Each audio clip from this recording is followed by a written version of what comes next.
Messieurs les bâtonniers, chers collègues magistrats, chers accusateurs publics, messieurs les bâtonniers, en écoutant tout à l'heure, j'ai enfin compris ce que je cherchais depuis tant d'années. Oui, je voulais savoir si ça existait, si c'était une réalité, si c'était pas simplement un mythe.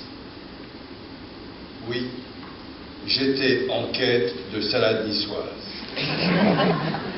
Et là, grâce à Julie, grâce à Jean-Joël, tour à tour accusateur public et avocat, je me suis dit que la salade niçoise, c'était pas simplement quelques poivrons, un peu de tomates, mais c'était beaucoup de piment et un grand talent. En réalité, vous n'avez rien compris, ni l'un ni l'autre, et la pauvre présidente pathétique dans son rôle de présidente. Et je me disais finalement, en vous écoutant, Madame la Présidente, vous devriez mieux choisir le barreau, ça serait mieux, en tout cas pour votre avenir. Oui, je me disais que vous confondiez tout, parce que c'est en refusant aux Français, quelle que soit leur fonction, de s'exprimer, en empêchant le président du Conseil constitutionnel de s'exprimer, que vous les forciez à commettre un délit d'opinion. Quand vous voyez des choses, quand vous croyez à l'état de droit, quand vous aimez la justice, se taire, c'est ça le délit d'opinion. Reprenez l'histoire. Reprenez l'histoire de notre pays. L'histoire de ce pays qui a avancé régulièrement depuis la Révolution française vers plus de liberté, plus de droits. C'est parce qu'il y a eu des hommes et des femmes qui ont réclamé, qui se sont élevés et qui se sont battus.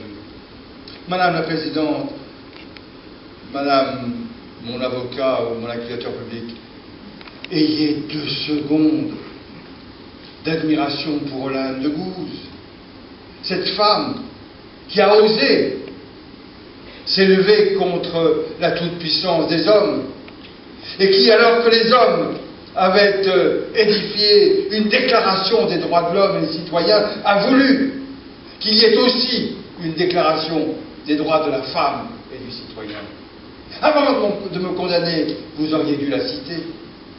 Et vous auriez dû aussi citer cette admirable femme, Jeanne Chauvin, qui, toute sa vie, a milité contre les hommes pour avoir le droit de s'exprimer. Alors si elle s'était tue, si Olympe de Gouges n'avait rien dit, si Jeanne Chauvin n'avait pas tant plaidé pour la cause des femmes, c'est elle qui était dans le délit d'opinion. Or, quand je dis qu'il faut faire attention à ne pas revenir aux errements de la 4e et de la 3e République, c'est parce que j'aime l'État, c'est parce que j'aime la République, c'est parce que je voudrais que les institutions fonctionnent bien. Mais vous avez oublié de dire qu'il m'arrive aussi de dire du bien et de ne pas critiquer. Oui, quand j'ai reconnu que c'était le Parlement actuel et la majorité actuelle qui étaient à l'origine d'une révolution juridique, c'est pas moi qui suis à l'origine de la révolution juridique, ce sont les parlementaires qui ont voté la loi et la loi sur la QPC. Ne pas le dire, c'était un délit d'opinion.